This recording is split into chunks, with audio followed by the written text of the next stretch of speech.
Bob McChesney and I wrote a book, The Death and Life of American Journalism. We wrote the book because we recognized a crisis playing out in American journalism, and we recognized that that crisis had nothing to do with journalists, with newspapers, or with media.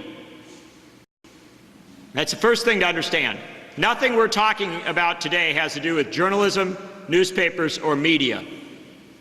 The crisis was about democracy, because the only reason journalists, newspapers, or media matters is as a source point for information for citizens who would choose to govern their own lives. And if we cut off independent, diverse, challenging information coming from a multitude of sources, we stifle democracy itself. We took, when we were writing this book, two quotes from the founders as definitional. The first came from James Madison. James Madison said, more than 220 years ago, around the time of the authorship of the Constitution itself, that if this American experiment did not have a diversity of information coming from multiple sources, many, many different ideas from many, many different perspectives, and if citizens did not have easy access to that information and the ability to understand and consume it, i.e. the education that went with it, if they didn't have that, the American experiment would quickly degenerate into tragedy or farce or both. Madison said, knowledge has forever governed ignorance, and those who would choose to govern themselves must arm themselves with the knowledge, with the power that knowledge gives. Arm themselves with the power that knowledge gives. Now, is Madison saying, go out, get a gun, stick it in the face of somebody who's got information and make them give it to you? No, it was not quite, even despite what my friends at the NRA might tell you, it wasn't quite that way. What Madison was saying, and he said it actually in the context of a national debate, was that the United States government had a responsibility to organize itself in a way that those who would choose to do journalism would be able to do so and sustain themselves. Madison was one of the primary proponents of the most massive subsidies for journalism in the history of journalism. Not government giving money to subservient journalists doing what the government told them to, but government opening the playing field so that a diversity of players could get out and do the job. This was through massive postal subsidies and printing subsidies that were provided across the board to anybody who wanted to produce media. In fact, this is how extreme the debate was at the founding of the Republic. Madison and Jefferson favored allowing any publication to go through the mails free of charge. No postal charge whatsoever. Madison said, we must do it that way because the slightest charge might shut down the most dissenting voice. And these are men and women of the Enlightenment. They believed the dissenting voices would bring you genius. And so you had to have a wide open playing field with an easy access to the production of journalism. You had to be able to produce journalism and get it out without a lot of barriers to you. Now, the more conservative players said that you should have a tiny postal charge. This was Hamilton, people like that.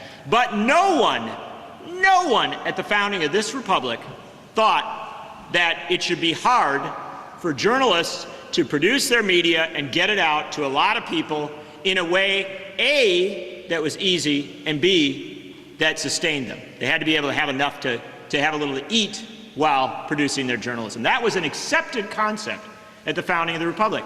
And this is how small L liberal it was. What were the first businesses in the United States owned by African Americans that received government support? Newspapers. Freed slaves, freedmen who came, sometimes from the South, sometimes who had come from other places, in New York and other cities started abolitionist newspapers and made use of the printing and postal subsidies 200 years ago, at a time when presidential candidates would not mention the original sin of the American experiment, which was human bondage, and when the Congress itself was barred from debating slavery. And yet there were newspapers circulating through our mails that said this was a sin, this was a crime, and we had to confront it. Those publications, the abolitionist papers, were at the forefront of the struggle to expand the postal and printing subsidies, saying that if our political power and if our money power will not discuss the most fundamental of issues, at least open the mails to us, free the process up so that we can raise these issues. And in fact, amazingly enough, they won those fights. The postal subsidy was reduced to no charge in the 1830s and 1840s, driven by the abolitionist press. For the last 2 years in the United States, American newspapers have laid off more than 1,000 employees a month. In the last 2 years, we have lost 30,000 newspaper employees across the United States. 30,000 in 2 years. In the last 12 to 15 years, we have lost 19,000 on-air radio personalities as a result of consolidation of radio ownership, and our television stations. I mean, I don't know if there's anybody in this room who's going to suggest to me that their local TV news station is sufficiently staffed and covering everything that needs to be covered in their community. We've done 70 events, community meetings and things since the start of the year. We have yet to find one person who suggested that. And there's a reason for it, because television has culled out its newsrooms. In fact, you know what the big trend in TV is right now? You know, most towns in America of any size have 3 network-affiliated television stations in the town. One of the big things is they are applying to the FCC to say, we can't sustain 3 competing newsrooms, so can one station produce the news and then we'll broadcast it on the other stations? And I live in a town, Madison, Wisconsin, where it actually happens, where the ABC affiliate produces the news and then sells it to the Fox affiliate. So I can watch the same newscast at 9 o'clock on one station or at 10 o'clock on the other, produced out of the same newsroom. Next week, Nichols with some fine ideas about how we can turn this all about.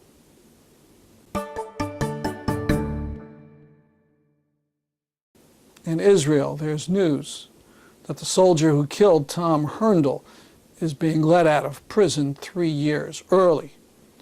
Herndl was trying to get children out of harm's way in the Gaza Strip when he was shot dead by a sniper.